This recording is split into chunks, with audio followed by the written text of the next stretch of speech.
મિત્રો ફરીથી એક આપણે આકૃતિ સામે છે કે એમાં તમારે કુલ ચોરસ શોધવા છે. તમે એ લોકો અંદરની જે આકૃતિ છે એના આધારે તમને ખ્યાલ આવી ગયો કે જ્યારે પણ આવી આકૃતિ દેખાય, જ્યાં પણ દેખાય, તરત ખબર પડી જશે કે આમાં 1 2 3 4 અને આ મેઇન ચોરસ 5 જ ચોરસ છુપાયેલા છે. હવે તમે ધ્યાનપૂર્વક જોશો ને તો અહીંયા 5 ચોરસથી ફાઇનલ છે. આપણે 1 2 3 4 5 આ પણ સેમ એવી જ આકૃતિ છે. જુઓ, આ છે જેની સાઈઝ મોટી છે તો એમાં પણ કેટલા હશે? 5. ફરીથી અંદર પણ 5, બહાર પણ 5.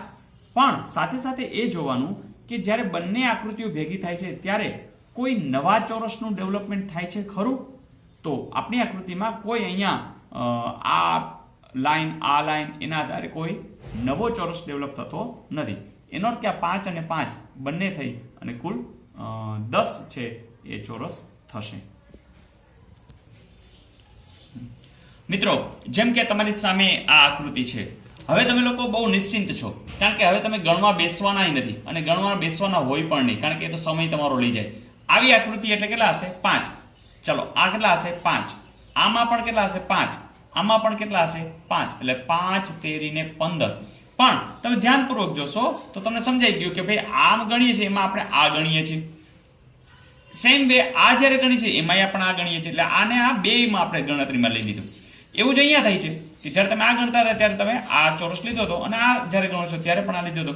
એનો અર્થ કે આ બે બંનેમાં કાઉન્ટમાં આપણે લઈ લીધું છે. બસ 2 બાદ કરી નાખો એટલે 15 માંથી 2 જાય તો અહીંયા ગણ્યા વિના પણ આપણે કહી શકશું કે આમાં કેટલા હશે? 13 ચોરસ છુપાયેલા છે. મિત્રો, ધ્યાન શું રાખવાનું છે કે કોઈ પણ આકૃતિની અંદર કઈ વસ્તુ રિપીટ થઈ જાય છે એવો અંદાજ આવી જાય તો પણ તમને ખ્યાલ આવી જાય. જેમ કે આ જ આકૃતિ આપણે બદલાવીએ છીએ. હવે તમારે કહેવાનું છે કે કેટલા ચોરસ છુપાયેલા છે. તો ખબર પડી જ ગઈ છે, 1 2 3 4 5 6 7 8 9.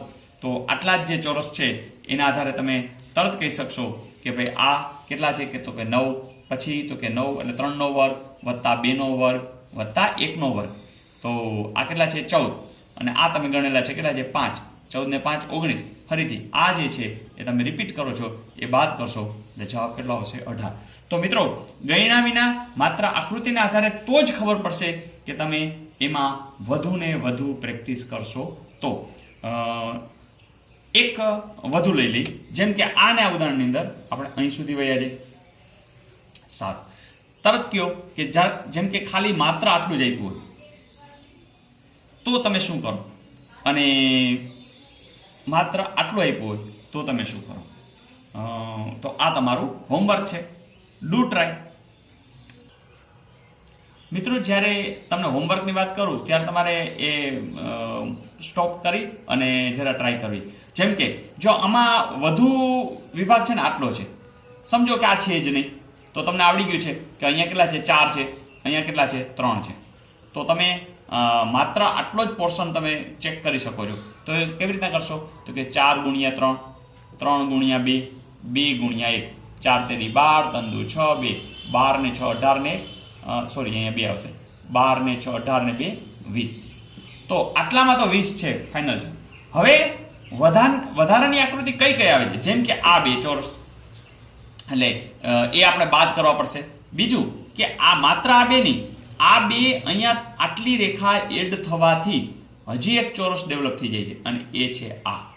એટલે કે અહીંયા ટોટલ 1 2 અને આ જે 3 છે એ તમારે બાદ કરવા પડશે, સોરી ઉમેરવા પડશે, વત્તા 23.